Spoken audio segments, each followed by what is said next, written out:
Les produits de contraste, à quoi servent-ils vraiment? En fait, en imagerie médicale, on utilise des produits spéciaux pour mieux voir les organes ainsi que les vaisseaux sanguins.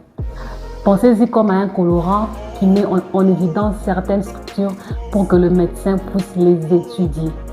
Alors, il en existe différents types.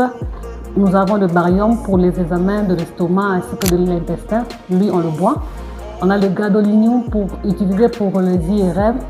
Et nous avons l'iode qui est un élément chimique qu'on utilise pour les scanners et les radiographies. Parlons de l'iode maintenant. Les produits de contraste iodés sont généralement injectés dans une veine. Alors l'iode a la capacité d'absorber les rayons X.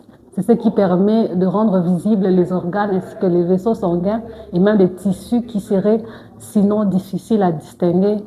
Alors c'est une véritable révolution pour le diagnostic.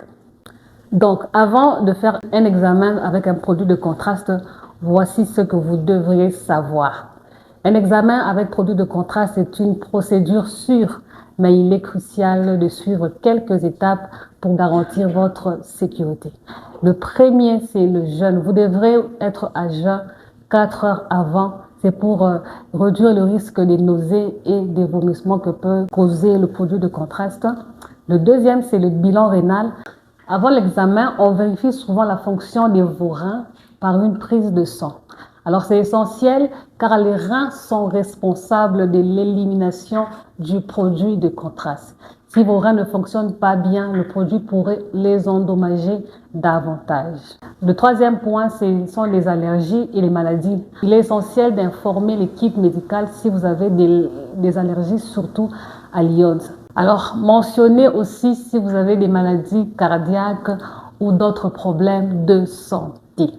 Pour le diabète, si vous êtes diabétique connu, si vous prenez de la metformine, on pourrait vous demander de l'arrêter 48 heures avant et après l'examen. C'est juste une mesure de précaution. Maintenant, après l'examen, il est recommandé de boire beaucoup d'eau. Pourquoi on boit beaucoup d'eau? C'est pour permettre à vos reins d'éliminer tous les produits de contraste rapidement. Pour les femmes qui allaitent, il est demandé, il est souhaité d'arrêter avec l'allaitement 3-4 heures après avoir reçu l'injection. Mais dans plusieurs cas, on dit que l'iode ne passe pas par le lait maternel.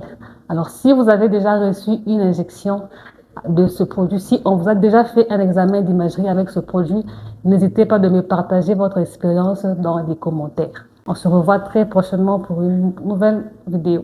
Surtout, restez branchés.